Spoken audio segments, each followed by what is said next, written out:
Keto, where to start, what to eat, what not to eat, what your macros should look like, when is the best time to start adding fats into your diet. Stay tuned.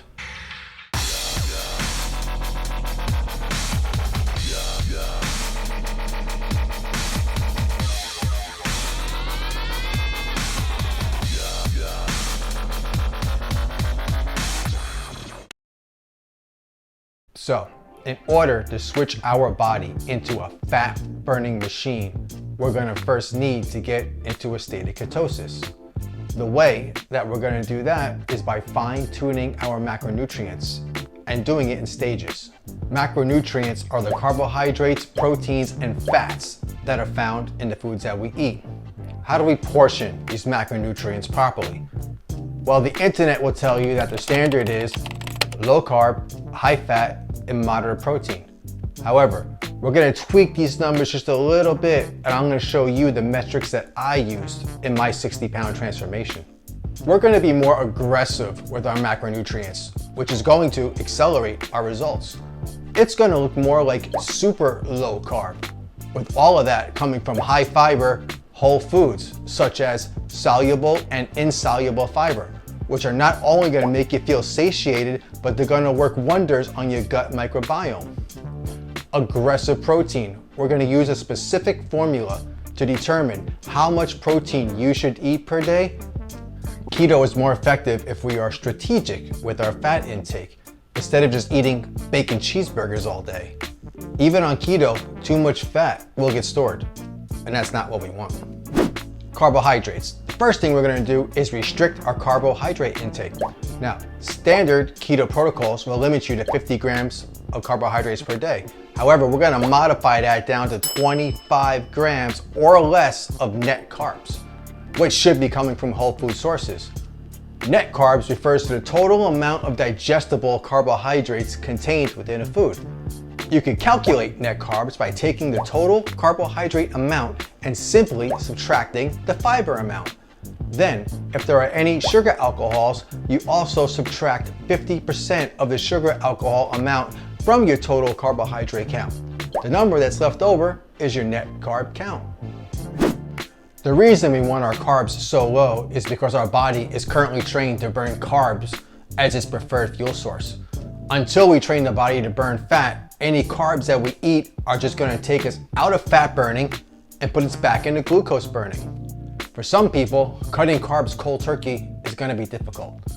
We've been trained since children to eat sugar. It's in our breakfast cereals. It's in our fruit juices. You build an addiction. Sugar triggers dopamine and serotonin, which are the pleasure and happiness hormones. If you're having trouble adjusting and lowering your carbohydrate intake, try stepping it down gradually over time. So, which carbs should we be eating and which ones should we be avoiding? Not all carbs are created equal. We want to eliminate the starchy carbohydrates and sugars, such as those found in potatoes, pastas, breads, juices, flavored beverages, processed foods, chips, and yes, even oatmeal and whole grain breads, which we have been told are good for us. I'm going to put a link in the description of a complete keto approved foods list. The best carbohydrate source is going to be those from high fiber cruciferous vegetables like broccoli, cauliflower, arugula, artichokes, collards, etc. I usually don't even count the carbs from these high fiber cruciferous vegetables into my daily carb count because they're so low anyway. Nuts and seeds are also a great source. Protein. We're going to be aggressive with our protein and make sure that we're eating adequate protein. In the beginning phase, you want to make sure you're eating lean protein. We'll dive more into fats in a little bit. What does this mean, adequate protein? Anywhere from 0.75 to 1.2 grams of protein per pound of your target body weight, depending on your body type, age, gender, etc. The reason we want this much protein is because we need it to build muscle. Building muscle increases your metabolism, burning calories and making it easier to burn fat. Plus, it just looks good. I know what you're thinking. Lean protein, don't we want to eat fattier meats like bacon and more bacon? Yes, but not yet. We're gonna strategically add the fats into our diet in a little bit.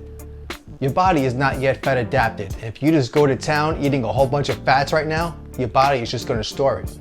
So, what does this mean to be fat adapted? That is when your body prefers to burn fat for fuel instead of glucose. How do we get fat adapted? By following the process of reducing carbs and cutting off the body's glucose fuel source. After about 3 to 4 weeks, you'll notice that you feel less hungry less often. This is because the body is utilizing fat oxidation. The liver is breaking down fatty acids and putting them into the bloodstream as fuel. You'll also notice at this point that you probably dropped a good couple of pounds. This is because as the body adjusts to lower carbohydrates, the kidneys expel water. So, make sure to take your electrolytes, especially before exercising. A few other methods that help with fat adaptation is apple cider vinegar. ACV has so many benefits, one of them being the upregulation of short-chain fatty acids and also the potential of converting butyrate into ketone bodies by the liver. Drinking green tea or taking a green tea ECGC supplement. Green tea and ECGC are known to upregulate fatty acid oxidation. Cayenne pepper. Either put it on your food or take it as a supplement. The capsaicin in cayenne is known to have a fat burning effect. That is why you feel hot when you eat spicy foods. Another great tool for fat adaptation is intermittent fasting. I'm putting together a whole series on intermittent fasting for beginners, so be sure to check back to the channel for that. We come in all different shapes, sizes, ages, and genders, with all different levels of activity ranging from sedentary to athletic. So the macros for one person are going to be different than those for the next person. To calculate how much fat we should be eating a day, we're going to put our individual protein needs first. Utilizing the formula we discussed earlier of 0.75 to 1.2 grams of protein per pound of reasonable target body weight, let's determine how much protein we should eat. I'm going to use myself as an example. I weigh 160 pounds, and being that I'm active, I'm going to use the higher end of the formula. 160 pounds times 1.2 is 192.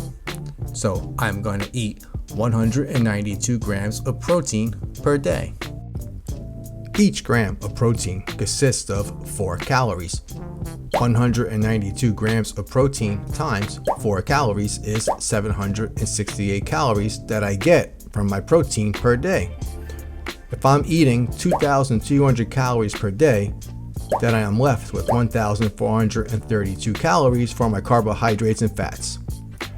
Keeping the carbohydrates at 25 net carbs or less per day, which for me usually come from whole food sources like cruciferous vegetables, nuts, and seeds, let's just say out of my remaining 1,432 calories that I eat 432 of those as carbohydrates, leaving me with 1,000 calories for fats. 1 gram of fat consists of 9 calories. 1,000 calories divided by 9 calories per gram of fat is about 111 grams of fat per day. Now that you become fat adapted, let's add some fats into the diet. MCT oils, medium chain triglycerides. They are converted by the liver very quickly into ketone bodies. Coconut oil, avocado oil, olive oil, grass-fed butter or ghee, which is clarified butter. Cheeses, aged cheeses are always the best. Almond butter, no peanut butter. Fatty meats like bacon, pork, ground beef. Also, keto coffee or bulletproof coffee. And of course, avocados. Avocados are high in fiber as well as fat, so they're gonna help you feel satiated. Plus, they're really good for your gut microbiome. Eat one a day. Nuts are also good, but make sure to keep them in moderation and keep track. The calories and the carbohydrates can easily sneak up on you. Proteins, free-range eggs. Just make sure to eat the whole egg and not just the white. Grass-fed meats and cheeses. Wild-caught salmon and other non-farmed seafoods. Grass-fed whole milk Greek yogurt. Whey protein isolate, pea protein, and collagen protein. Now for snacks, 100% dark chocolate has a very high fiber, the carbohydrate ratio, making it really low in net carbs. Berries are good in small amounts. As far as sweeteners go, monk fruit and stevia are good options.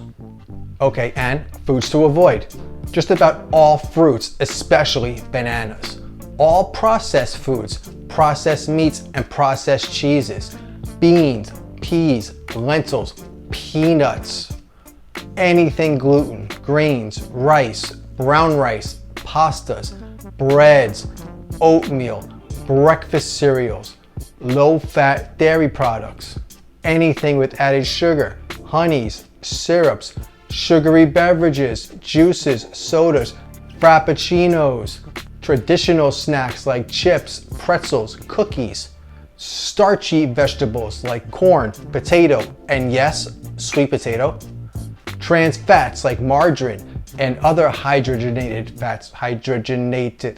fats, most alcohols, sweetened yogurt, anything soy like Hellmann's mayonnaise, nut bars, protein bars, and ready-to-drink protein shakes. These are usually marketed as a healthy food, but if you read the ingredients, you will see they are anything but.